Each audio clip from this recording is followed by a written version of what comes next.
Welcome, today in front of me VIVO X80 Pro, and I'll show you how to install iPhone keyboard on this device. So first we should open the Play Store application, and then in the search bar let's enter green Apple keyboard. And now we should get this application, that's why I tap to install, and let's wait a couple of seconds.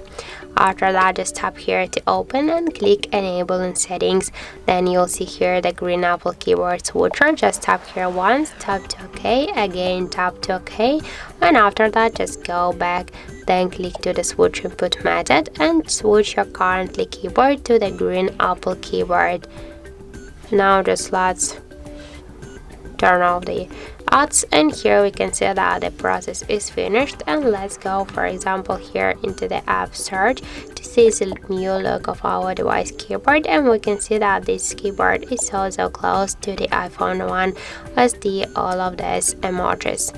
So that's it. Thank you for watching, and if you find this video helpful, don't forget to leave a like, comment and to subscribe our channel.